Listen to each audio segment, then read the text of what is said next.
Ketegangan Lebanon dan Israel meningkat hingga perang besar berpotensi terjadi. Kabar terbaru tertulis bahwa Israel sedang bersiap menginvasi Hizbullah di Lebanon.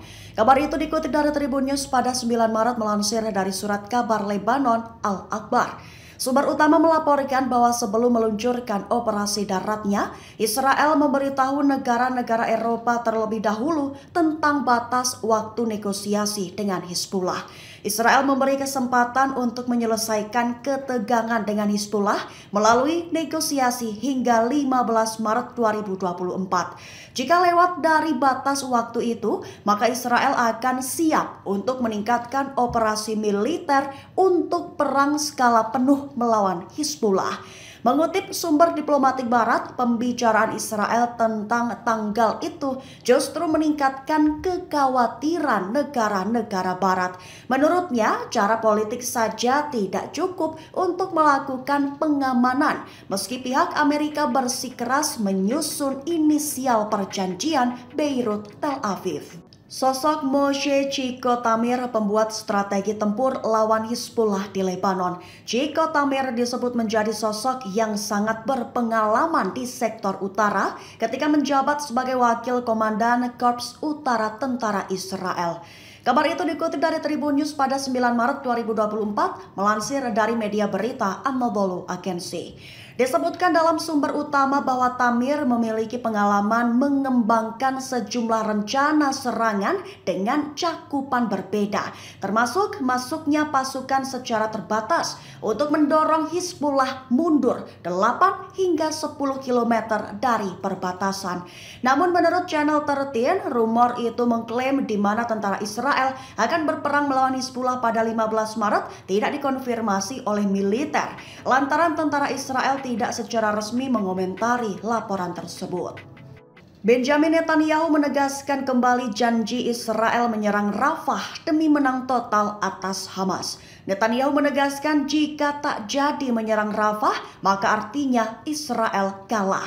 Kabar itu dikutip dari Tribun News pada 9 Maret melansir Anadolu Agency dari pernyataan Netanyahu pada Kamis 7 Maret 2024. Perdana Menteri Israel itu berjanji untuk melanjutkan rencana IDF menyerang Rafah, menjadi wilayah terakhir di jalur Gaza Selatan yang belum diserang dari darat.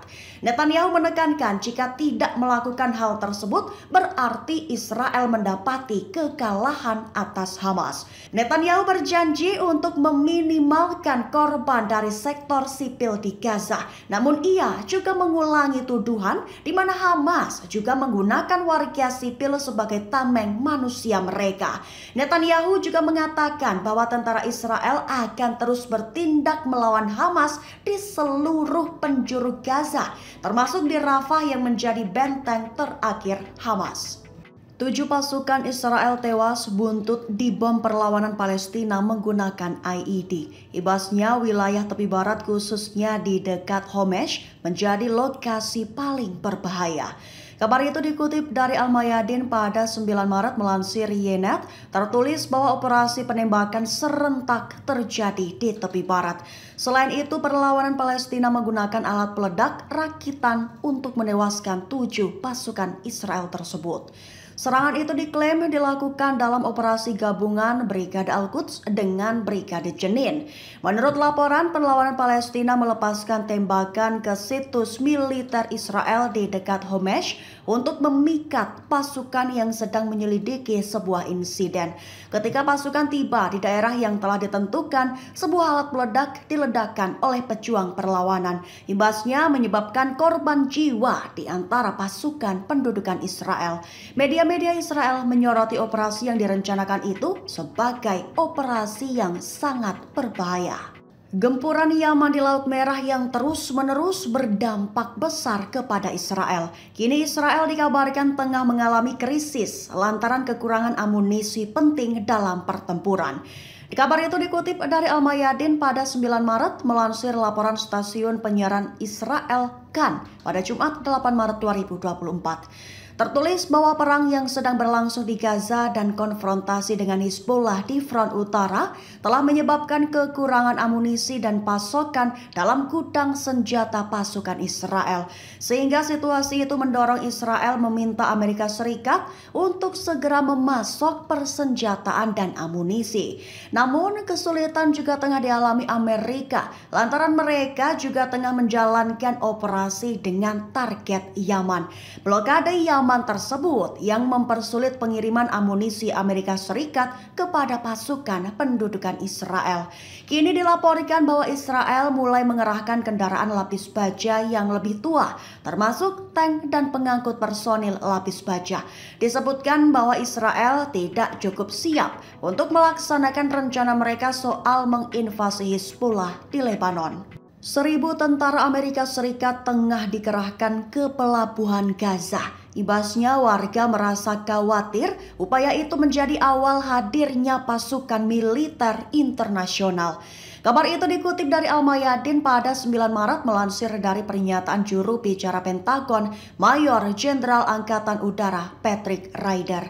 Ia menyatakan bahwa pengerahan 1.000 pasukan hanya untuk membangun sistem pelabuhan sementara guna mempercepat pengiriman bantuan ke Gaza. Diperkirakan pembangunan sistem itu hanya memakan waktu 60 hari dengan mencakup pasukan tentara dan pelaut. Jubir itu meyakinkan bahwa tidak akan ada satupun pasukan yang akan menginjakan kaki di pantai Gaza.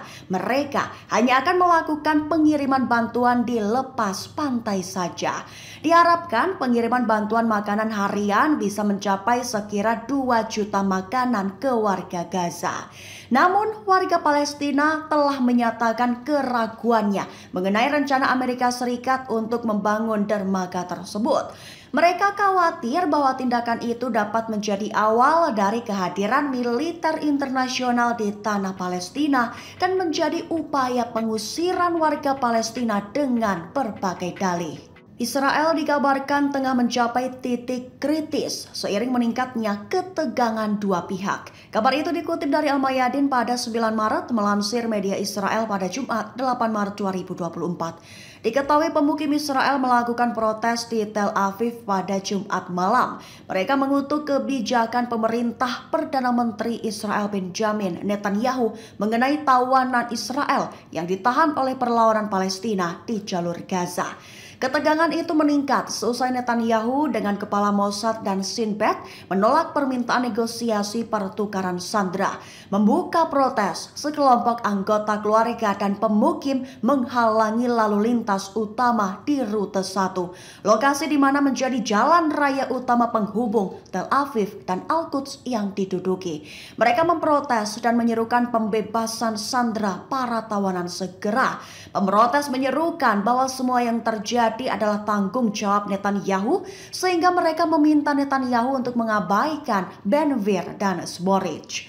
Sebatas informasi, Ben-Gvir dan Smotrich adalah dua sosok yang menyatakan bahwa Israel hanya bisa menang setelah Hamas dilenyapkan.